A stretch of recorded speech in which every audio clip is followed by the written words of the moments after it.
47 साला अब्दुल मजीद मरी रोड पर वाक़े गांव फुलगरा का रिहायशी है। वो इस्लामाबाद के इलाके बाराकहू में एक दुकान पर दर्जी है।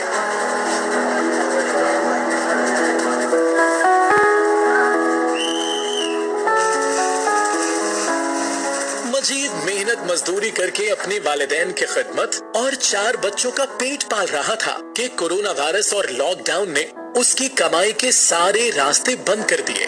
मजीद का कहना है कि जिंदगी और कारोबार दोनों का पहिया रुक गया है। जान पहचान वालों का हाथ भी तंग है, इसलिए किसी से कर्ज भी नहीं मांग सकता।